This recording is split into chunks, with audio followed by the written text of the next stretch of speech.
Welcome to All Hang Up and Listen, brought to you by Fatty Beer Company, Western New York's premier market and tap room with over 300 different beers to choose from. And they are open 7 days a week from 11:30 a.m. till 10:30 p.m. and later. Also, one of Western New York's only both dog and kid-friendly bars. Absolutely get over there. Check them out. Give the Advent calendar 24 beers of Christmas case a try while supplies last. And of course, let's not forget Buffalo Logo, Buffalo's premier locally designed Buffalo sports apparel company. From the Bills to the Sabres, the Bandits and Bisons, you can't go wrong. Normally I'm wearing it, the Buffalo Hockey Shield ball cap.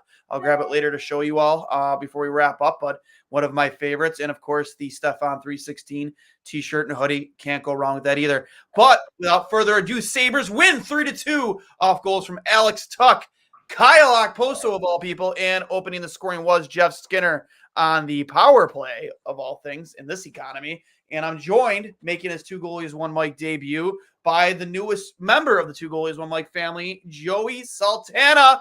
Buddy, how are you? Are you nervous? I just want to know if you screw up or fuck up, you're done.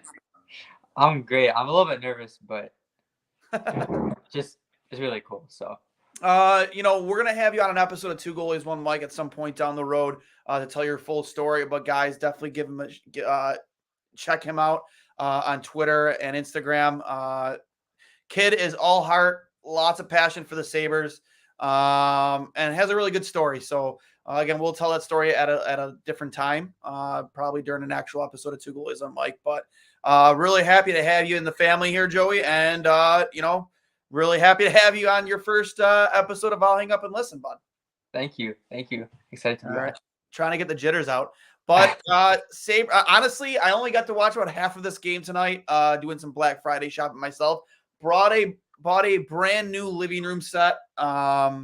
With the help of my girlfriend over here, and she talked me off a cliff a little bit with a lazy boy chair, but definitely pretty happy with my purchase. Expensive, but happy.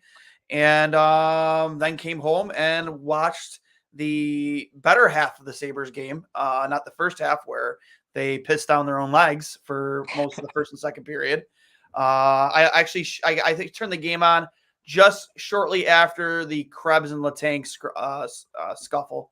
But things went up, were nothing but positive after that in the third period. Something finally clicked after they were booed off the ice in the second period.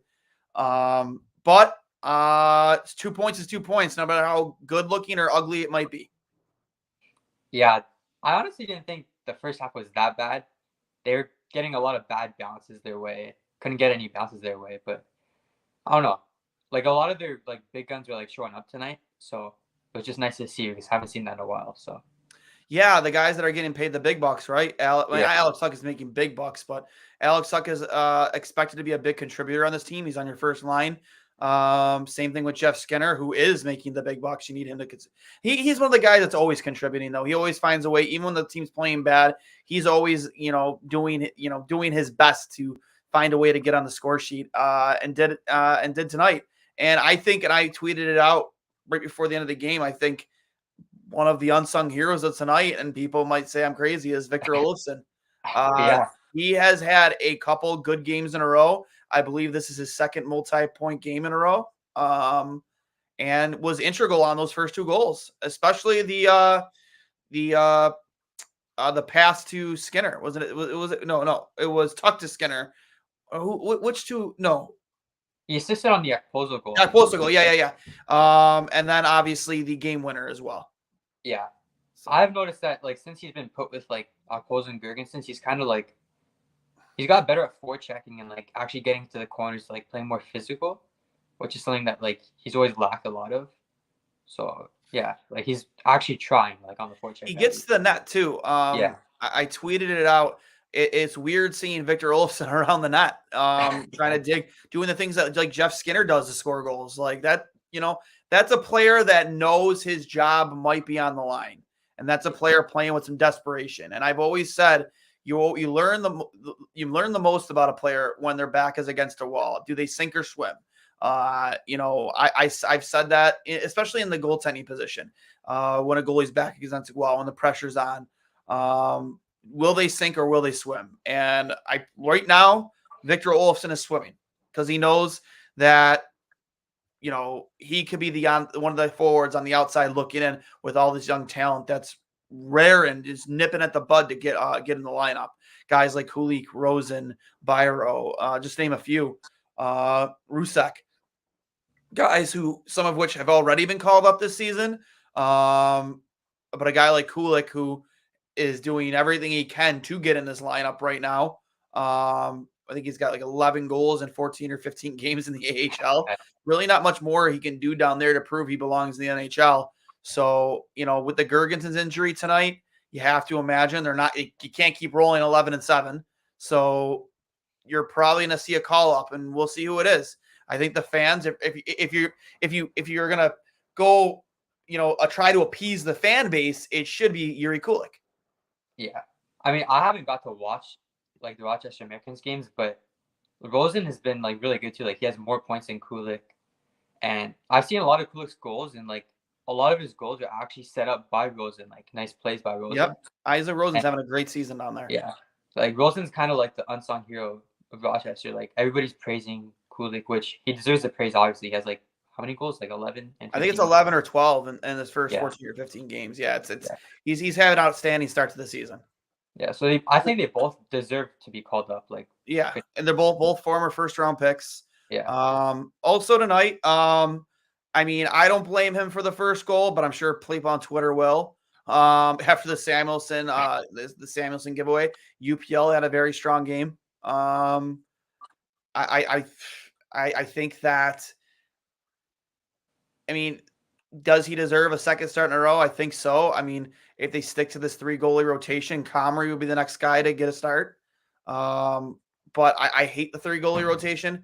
People tend to think that Devin should be sent down to Rochester. I agree and I disagree. I think that if he was getting more consistent playing time up in the NHL, even as a 1B, I think that there would be less negative critique of his game because again you're building some momentum, kind of like the way UPL has. Like you're getting into a flow and a rhythm as a goaltender that's really important. I especially know I hated long periods of time in between starts. I mean, as an NHL goalie, you're expected to be ready when called upon, but hard to get into a groove when you're playing once a week if you're lucky. But I don't know if I foresee them sending Devin to Rochester, only because out of all the players in his draft class, he was the only guy drafted outside the first round to get a max entry-level deal on everything he possibly could. And I'm pretty sure, at least I feel pretty confident saying that him being in the NHL was probably part of that deal. As a handshake agreement, your place is in the NHL with us. I think his game would really have to go to shit. And it hasn't. I don't think he's been terrible.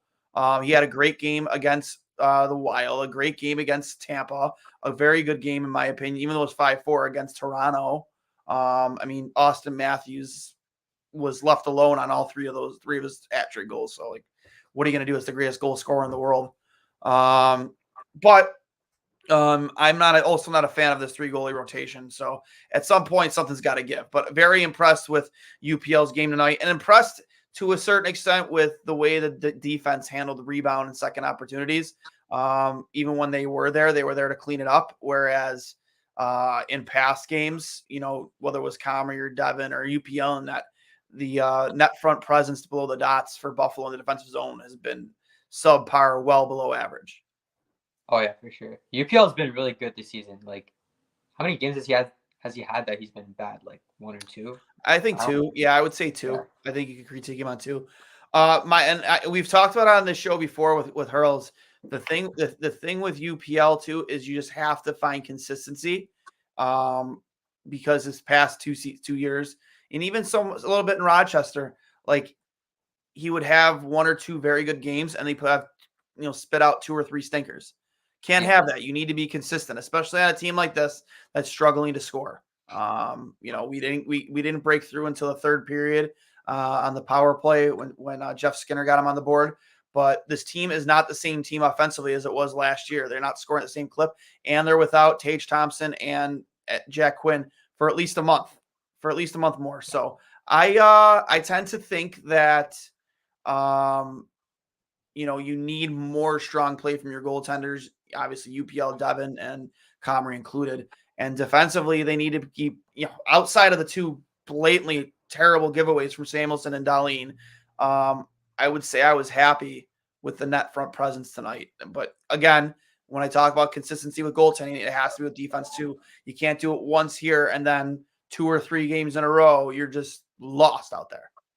Yeah, and I've really liked how Clifton and Johnson, they've been clearing the net a lot better than like the rest of the guys. Like they're throwing checks behind the net, in front of the net. Little of a dirty check from Eric Johnson there in the third period. That definitely should have been a penalty, 100%. Pittsburgh should have had a 5-on-3 power play there. I definitely think they had a gripe, but how many times have we had that happen to us and it didn't go our way? So yeah, exactly. What goes around comes around, I guess, right? So yeah, I was happy with Eric Johnson tonight. Clifton looked fine defensively in defense zone. I think they all looked fine. I have no complaints with the half of the game that I saw. Again, I was out Black Friday shopping to start the game. Like, I was happy with it. I can't complain. Yeah, they finally started to look like their old selves. Like the transition, like it was a little bit wide open, but they're taking like advantage of it, and like their passes were crisp. And like it's been a while since we've seen that. So yes, nice I agree. They were controlling the middle of the ice a lot too, winning battles in the neutral zone, which I say the two most important areas of the ice outside are below the dots, in front of both nets and the neutral zone. Like that's where you win and lose hockey games, especially below the dots. Just like they say in football, where are football games won? They're won on the offensive and defensive lines. Same thing with hockey. The games are won below the face-off dots at both ends of the ice. And I thought, they were crashing the net. At least again, the game, the times I was watching, they were crashing the net. They were getting into dirty areas. Like I said, even Victor Olofsson was in front of the offensive in the offensive zone, crashing the net, trying to find dirty goals and second opportunities. I was happy with that. Yeah, and I've loved Benson going in there. Like every single time he gets a chance, he's always like whacking the goalie and like creating chaos in front of the net. Mm-hmm. Like it's benefiting us because it's working. We're gonna go to the peanut gallery here. Mauricio Arenas. I don't know if you've watched how much of the show you've watched in the past, Joey, but Mauricio is like our number one hater / fan. I don't know how to explain him. But I want to introduce you to Mauricio. What's up with Cousins and Power? Turnover after turnover, playing with poor IQ. I'm assuming he means IQ. Bad puck decisions, puck management. Yeah, I feel like Cousins is in an absolute rut. Same thing. Again, offensively, you're always going to get a good production out of Owen Power, like without a doubt. But there are a lot of struggles in the defensive zone that need to be addressed, and I'll keep hammering that home. Like I will. Like he in the defensive zone, there's more left to be desired from Owen Power, and it will come with time. But I'm more of an advocate of nipping that in the bud sooner rather than later. And Cousins, like I don't know if like he's still shell shocked from that Hathaway fight. I don't know. Like he got on the board earlier this week.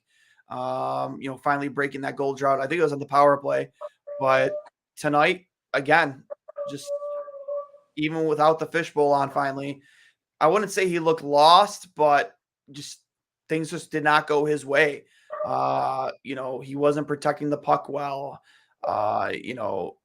Wasn't getting into the dirty areas of the ice to find second opportunities. Like I don't know. Cousins just seems to me to kind of be snake bitten a little bit. Yeah, he looks a little bit confused out there. Like he doesn't really know what to do when he gets the puck, and like especially exiting the defensive zone. Yeah, especially like exiting the defensive zone. It's like he's always had this problem where like he over stick handles it and like gives it right to the other team, and they get a good chance for it after that. So it's not good. But.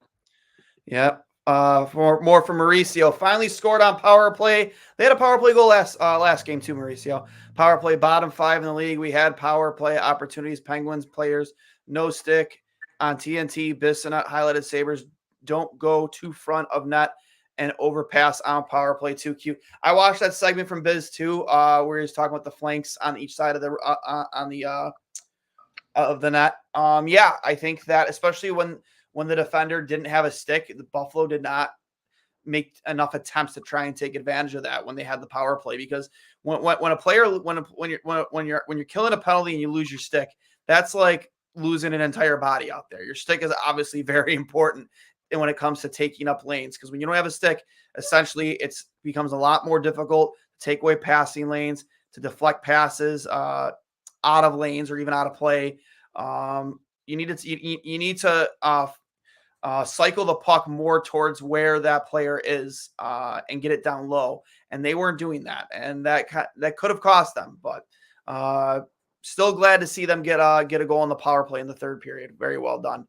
More from Mauricio. Well done, Sabres, playing with an edge, conviction, passion, desire.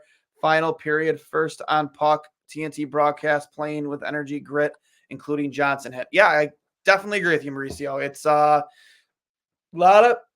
they definitely play with a lot of passion, especially there in the third, a lot of grit. The Duane hit in the first period was awesome. Are you listening, Karuba, from back in the day, the Karuba collision? Duane has so many hits like that this season where he lines a guy up perfectly, times it perfectly, and just blows him away. From Donald, once Okposo tied it up, I had a feeling we would win this game. Yeah, I mean, the vibes were there when he tied that game up. And good things happen when you throw the puck to the net, Joey.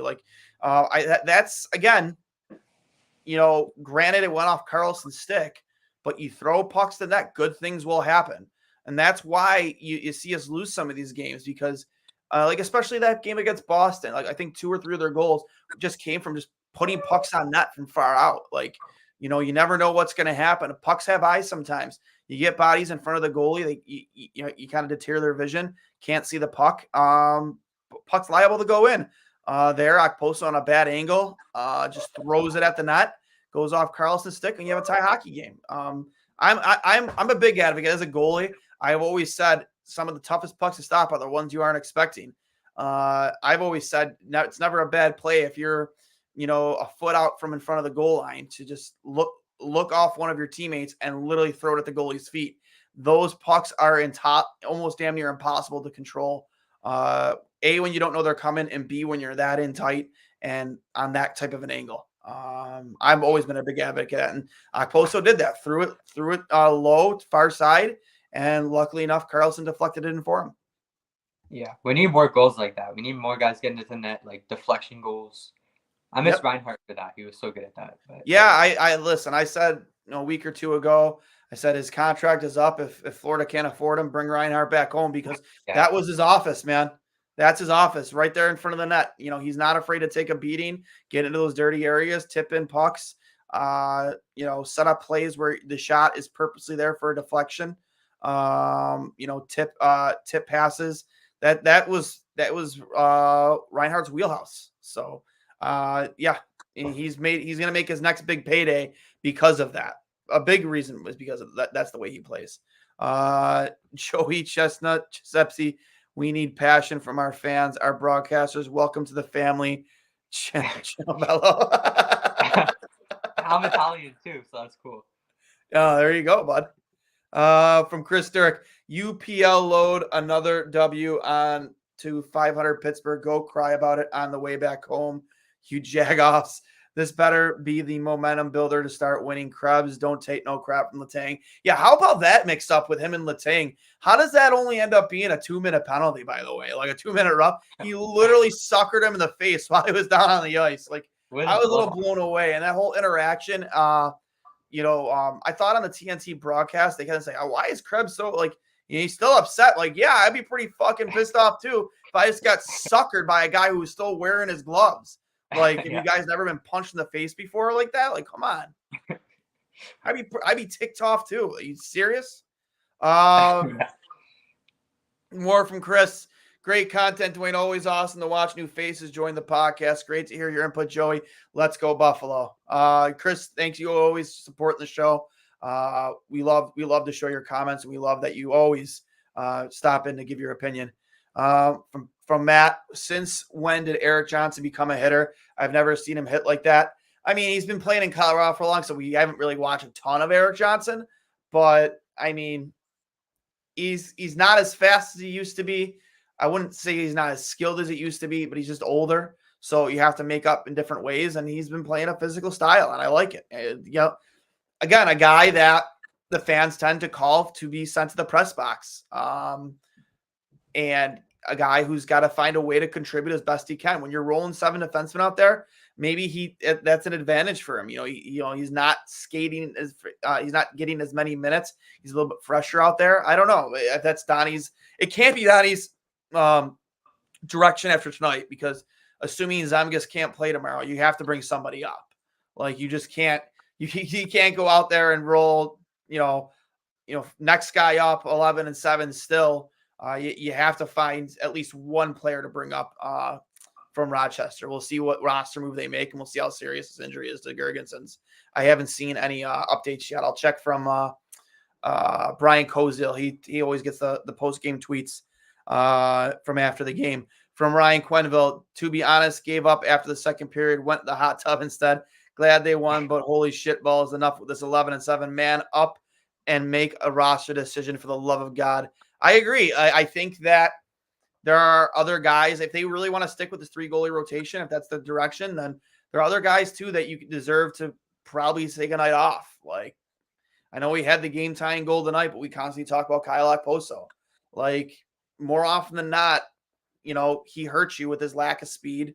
He's an aggressive player. He's not afraid to get, play a little nasty, but at the end of the day, like, he hurts you more than he helps you sometimes on the ice. So you can add him to the list. I wouldn't say Krebs, because I think Krebs, given the opportunity to play with better players, would contribute more offensively.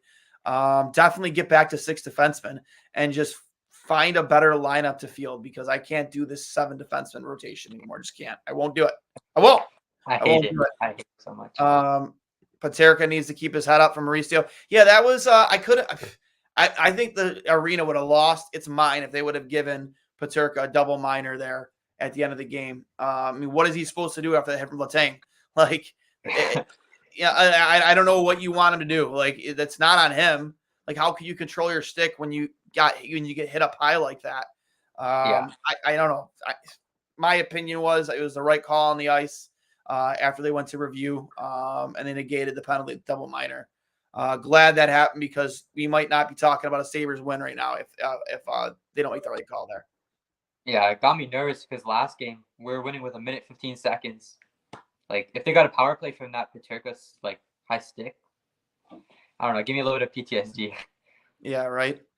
From Chris Duane, just an opinion from another goalie. What's your opinion about Brian Boucher saying the 3-goalie rotation is a bad idea, and Marc-Andre Fleury getting his Native American heritage helmet banned from being used? He actually did wear it tonight during warmups. I know there was a threat to fine him and the team. I don't think Fleury cared. He wanted to honor. I think it was Native American Heritage Night for Minnesota, and he wanted to honor them in a very special way with his helmet. In a minute here, I'll see if I can dig up the photo. But if you just search Marc-Andre Fleury's name on Twitter, you can find the picture. He did a very nice design on his helmet to commemorate Native American Heritage Night, and he flat out said, "Yeah, I'll pay the fine. I don't care." I think it's ridiculous the way the NHL is handling, like, how teams can't, in their own way, honor. Whether it's with jerseys or like with Marc-Andre Fleury with his helmet. I think it's stupid, man. Players are allowed to feel the way they want to feel about certain things, and it's their freedom of expression. If that's what they want to do, they should be. I'm all for it. Like, I don't care what type of night it is. Whether you're honoring Native Americans, Black History Month, the LGBTQ community, however you feel about it, that's your call. But don't tell the players they can't, express themselves and honor those people that they feel either should be highlighted or aren't highlighted enough. Yeah, that's one reason like the NBA and NFL are so much better at marketing, because like it's easier to include like every single community, and when NHL doesn't let you wear like those jerseys and helmets and stuff, like Mhm. I don't know. It's just pretty stupid. I think it's stupid when it does, like, when you as a fan, it doesn't have zero effect on you. Like, why do you care? Like, I just don't. I get it. Like, oh, we're here to watch hockey. It's like, yeah, but they're not wearing the jerseys during a game. Like, it's not. Yeah. You know what I mean? Like, do you even notice the pride tape if they're when they're playing with it? Probably not. So, like, why do you care? Like, it's just so stupid. Like, players are free to express themselves in any way they want. Let them express themselves. That's just my opinion. We'll leave it at that. Gutsy win tonight. Absolutely. Again, backs up against it in the second period. After the second period, you know, you got to come back and things aren't really going your way. The bounces aren't going your way. Nedeljkovic, I can never say his name properly, was playing well, much like Tristan Jarry did a week ago when you played Pittsburgh last time, when they lost 4-0. It was like a week or two ago. You lost 4-0. I think that might have been UPL. Was that UPL's last start? No, it was his second last start. I think the 4-0 loss was his second last start. I don't remember. I believe it was, yeah. It was with that crazy Malkin backhand goal from behind the net that hit him in the head. And I don't put that on UPL either. That was nuts. Like, no goalie in their right mind would ever expect that to come from the corner at all. So that's why we need to do more shots like that. Huh? That's why we need to shoot at the net more from behind. Yeah, exactly. Behind the net, anything. Literally, we never know what happens when you throw a puck to the net. And, you know, right there tonight with Okposo and that last game against Pittsburgh, perfect example. Like, good things can happen when you put the puck on net. Alex Tuch, man, another guy who consistently keeps showing up for this hockey team. Has dealt with some injury issues this season. Comes through again, that beautiful pass to the front of the net to Jeff Skinner on the power play. Absolute sauce, tape to tape. Jeff Skinner buried top titty. And then, he powered through that stick check in front of the net on the game winning goal. I just believe who did that pass come? Was that from Olofsson maybe? Was that pass? I believe that pass might have been from Olofsson on the game winner. Might have been. Was it Tuch that scored the game winner? Pardon? It was Tuch that scored the game winner, right? Yeah, but was it Olofsson that had the primary assist? I think it was Skinner. Was it Skinner? Okay, it might have been Skins. I'm bringing up the box score right now just to check it out. But again, excuse me. Oh God, sinuses here on Two Goalies, One Mic. Let's see here. We'll check out the box score real quick. Obviously, Pittsburgh goal is going to Crosby and Eller. Crosby continuing on a 50 goal pace this season. Actually, I think he's like around a 55 or 57 goal pace. The guy is just ageless at this point. Just keeps producing. It's nuts. Right now, Crosby sits at, counting tonight's goal. Let's see, bring it up here.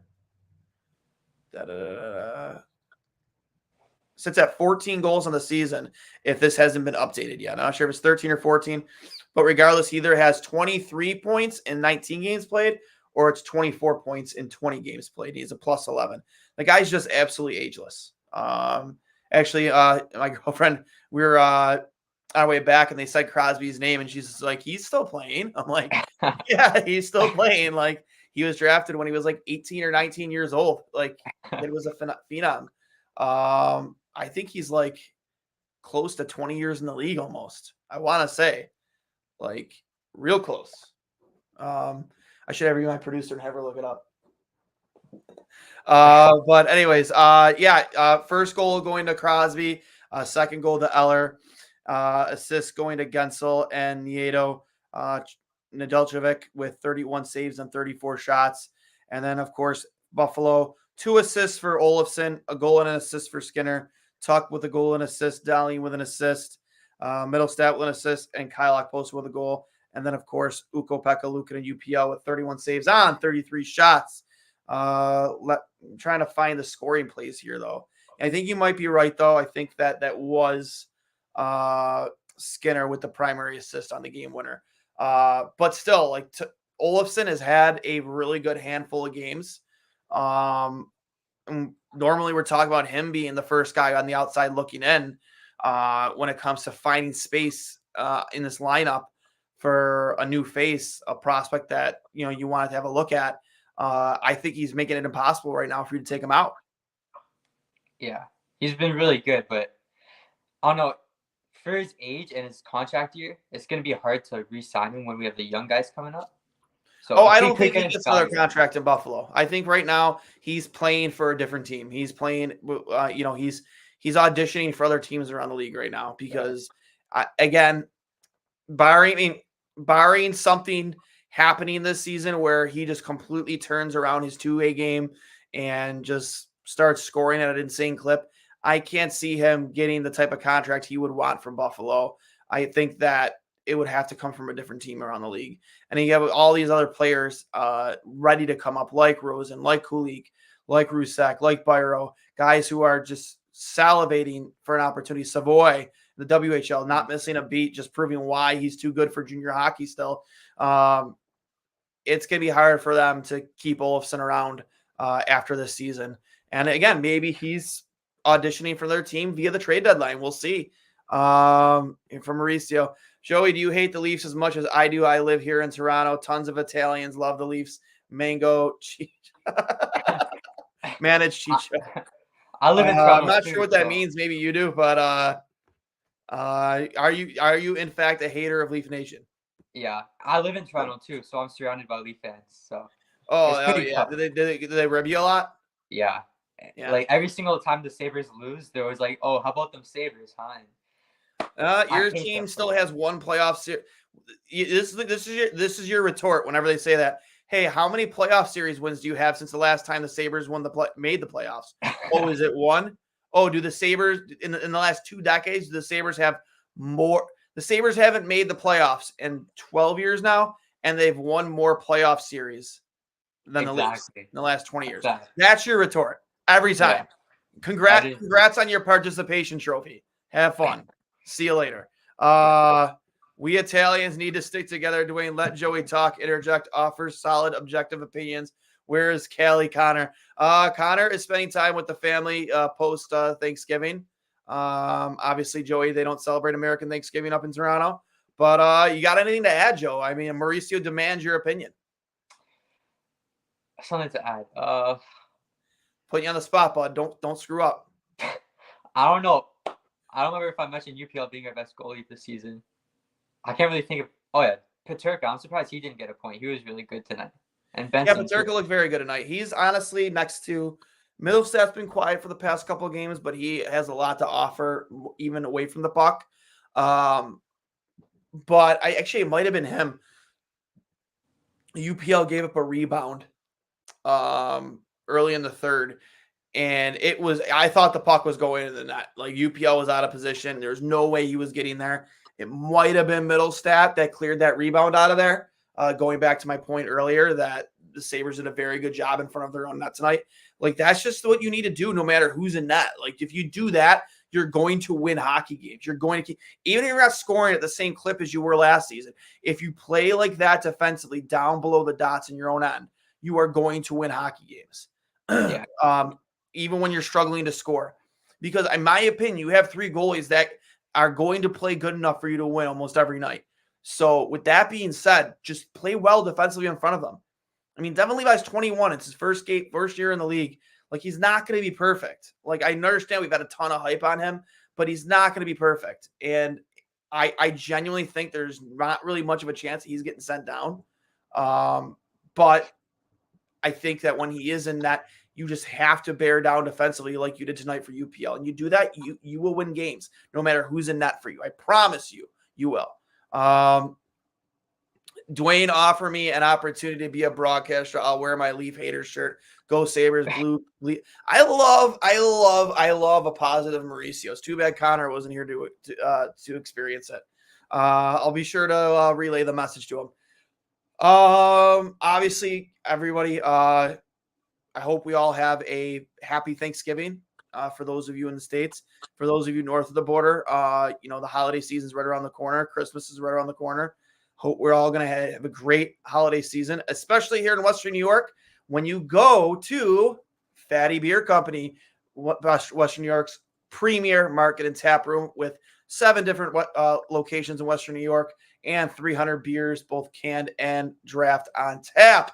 Make sure you let them know the boys from Two Goalies, One Mike sent you. One of the Western New York's only kid and dog friendly bars, open from 11:30 a.m. to 10:30 p.m. and later, 7 days a week.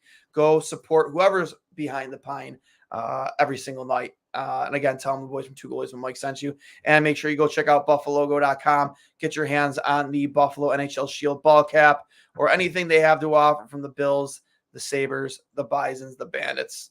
They support them all, and they support a lot of local businesses. Go check them out. With that being said, do you have any final thoughts, Joey? Oh no, we just play really good. We need to keep up that play. And I thought our team defense has been a lot better this season. Eric Johnson has been a big part of that, I think. He's like telling the whole team to commit to team defense because he's been with Colorado since like they started their rebuild, and like he's seen it. Like he's seen them go from a rebuild to Stanley Cup. So it's just really nice to see us like taking that trajectory. Yeah. I know analytically Eric Johnson hasn't been a sweetheart for the Sabres, but much like Okposo, I think he offers a lot from his wisdom. Yeah. Again, I'm not the biggest analytical guy. I understand the importance of it to an extent, but I thought Eric Johnson had a good game tonight. I thought he was a part of the reason why we won. I don't think he was on the ice for either of the goals against tonight.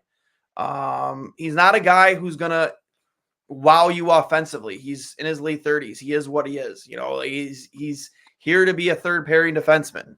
If you ever expected anything more than that, then I'm sorry. Like he was never gonna be that guy for you. It's just not. It wasn't gonna happen.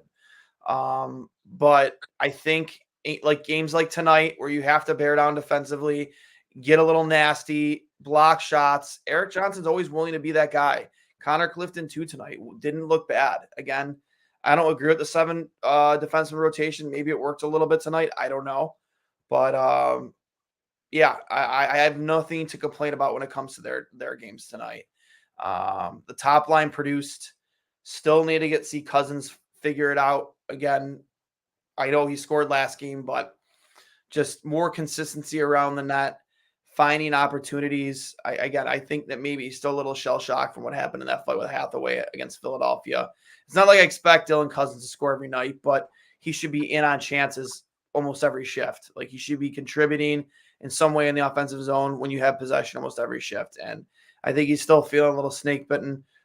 We saw with Tage to start the season. I think circumstances are a little different. I think Tage was getting the opportunities. A lot of opportunities just weren't going in for him. Whereas Dylan just needs to start creating more chances for himself. And I think that just gets back to being the player he was last season, just playing with that nasty, nasty attitude he has. And, creating opportunities for himself. So with that being said, this has, of course, been another edition, a winning edition of I'll Hang Up and Listen, brought to you by Fatty Beer Company and, of course, buffalogo.com. Just want to thank you, Joey Sultana, intern Joey, for hopping on and making your Two Goalies, One Mike, I'll Hang Up and Listen debut. Obviously looking stellar there in your Tage Thompson jersey all the way from Toronto. And right there's he's the man. You look a little bit like Tage. Does anyone tell you that? No. You look a little bit like Tage. You do. Really? I think so. He's Side by guy, side. Yep. Can't miss the nut. Thanks, dudes. Of course, Gar. Always love having you on with us. More shots on goal. I just want to get his comments in here. More shots on goal from all the snipes, especially mitts. And of course, when EJ bounces someone, it sends a message too. I definitely agree. But until next time, until next week, actually Sunday. I think they play Sunday, correct? I think they play tomorrow. Is it tomorrow? Oh, they do. They do play tomorrow, don't they? I'm sorry. Jersey. I'm an idiot. Yeah, against New Jersey. A New Jersey team that has been struggling. I wonder who will get in net tonight, if it'll be Comrie or if it'll be Devin. We'll see. Who was the backup tonight? Levi. Was it Levi? I don't know. I don't know if they give Comrie the game tomorrow or if they give it to Levi. We'll see. Probably find out in the morning skate for sure. But with that being said, again, for the third time, this has been I'll Hang Up and Listen, brought to you by Fatty Beer Company and, of course, Buffalo Apparel Company. Joey, thanks again for hopping on, guys, and we will see you later. Thank you for having me.